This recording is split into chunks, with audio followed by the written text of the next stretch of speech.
Déclaration du Conseil national pour la sauvegarde de la patrie.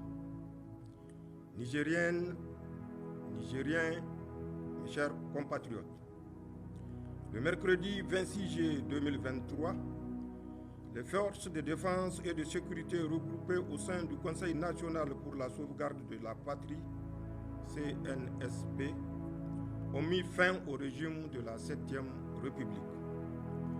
L'action du CNSP est motivée par la seule volonté de préserver notre chère patrie face, d'une part, à la dégradation continue de la situation sécuritaire de notre pays, et cela sans que les autorités déchues ne nous laissent entrevoir une véritable solution de sortie de crise.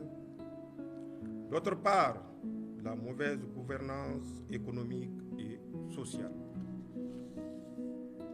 Mes chers compatriotes, s'agissant de la question sécuritaire, j'aimerais d'emblée dire qu'il y a le discours politicien sur la situation sécuritaire relayé par certains milieux politiques au niveau national et international et qui voudraient que tout se passe bien et sous contrôle. Il y a cependant la dure réalité de l'insécurité au Niger, telle qu'elle est vécue par nos forces de défense et nos laborieuses populations, avec son lot de morts, de déplacés, d'humiliations et de frustrations. Les attaques meurtrières et traumatisantes de Bosso, Inates, Chinogoder, Anzuru, Bakorat et d'autres encore nous rappellent à suffisance dans notre chair et dans notre âme cette réalité au quotidien. Aussi, nous nous devons en toute humilité et en toute sincérité de poser les questions de savoir si la prise en charge actuelle de la question sécuritaire au Niger a permis de garantir notre sécurité, celle de nos familles, de nos villages et de notre pays. Et si nous pouvons continuer ainsi, avec la même approche, les mêmes acteurs et les mêmes résultats. Il appartient à nous tous, chaque Nigérienne et chaque Nigérien, de répondre en ayant à l'esprit sa propre survie et les seuls intérêts du Niger. Pour le Conseil national pour la sauvegarde de la patrie, nous répondons avec force par la négative. Non, l'approche sécuritaire actuelle n'a pas permis de sécuriser notre pays en dépit des lourds sacrifices consentis par les Nigériens et le soutien appréciable et apprécié de nos partenaires extérieurs. Non, les résultats ne sont pas à la hauteur des attentes des Nigériens. Non, nous ne pouvons plus continuer avec les mêmes approches jusqu'ici proposées au risque d'assister à la disparition progressive et inéluctable de notre pays. C'est pourquoi nous avons décidé d'intervenir et de prendre nos responsabilités, non sans avoir à plusieurs reprises tenté, tout en restant dans notre rôle de chef militaire, d'attirer l'attention des plus hautes autorités déchues sur l'incohérence et l'inefficacité de leur gestion politique des questions sécuritaires dans notre pays. Mes chers compatriotes, parlant d'incohérence et d'inefficacité, il faut véritablement s'interroger avec nous sur le sens et la portée d'une politique sécuritaire qui consiste à procéder à la libération extrajudiciaire de plusieurs chefs terroristes sans garantie aucune dans le contexte qui est le nôtre.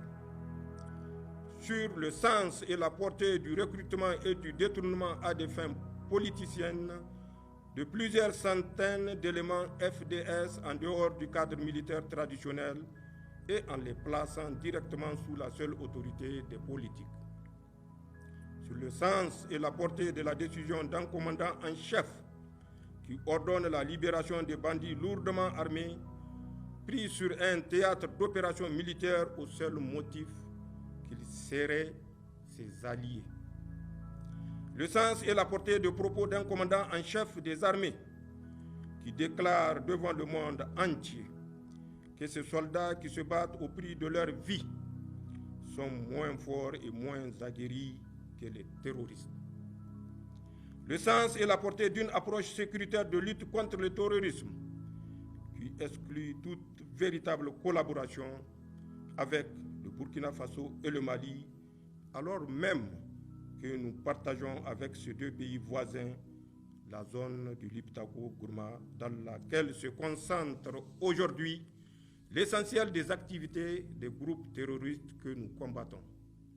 Mes chers compatriotes, de toute évidence, les autorités déchues se sont engagées dans une approche qui consiste à mettre en place une sorte de milice pour leurs propres intérêts. Toute chose qu'aucun patriote sincère ne saurait accepter. Mes chers compatriotes, sur le plan économique et social, l'amélioration de l'état actuel de nos finances publiques et du tissu économique de notre pays, la situation de l'école nigérienne, de la santé de nos populations, la lutte contre le détournement des deniers publics, la lutte contre l'impunité, la corruption sous toutes ses formes, le népotisme et les difficultés auxquelles font face les Nigériens au quotidien sont autant de défis face auxquels le gouvernement de Chi a montré ses limites. Nigériennes, Nigériens, mes chers compatriotes, pour finir mon propos, à l'endroit de nos populations, je réitère l'appel du Conseil national pour la sauvegarde de la patrie à la sérénité, au calme, à la vigilance et à un sursaut patriotique. Pour qu'ensemble, à l'unisson, nous puissions relever les défis sécuritaires, économiques, sociaux, évoqués plus haut. À l'endroit de la communauté internationale, le Conseil national pour la sauvegarde de la patrie réaffirme sa volonté de respecter tous les engagements internationaux souscrits par la République du Niger ainsi que des droits de l'homme. Aussi, je demande aux partenaires techniques et financiers amis du Niger d'appréhender la situation spécifique de notre pays pour lui apporter tous les soutiens nécessaires afin de lui permettre de relever les défis s'ils évoquent. Enfin, le Conseil national pour la sauvegarde de la patrie, par ma voix, demande aux partenaires et amis du Niger, en cette étape cruciale de la vie de notre pays, de faire confiance à nos forces de défense et de sécurité, garantes de l'unité nationale, de l'intégrité du territoire et des intérêts supérieurs de notre nation. En ces temps difficiles que traverse notre patrie, nous savons compter sur votre esprit de patriotisme pour que la nation nigérienne soit sauvegardée. Vive le Conseil national pour la sauvegarde de la patrie. Vive le Niger. Je vous remercie.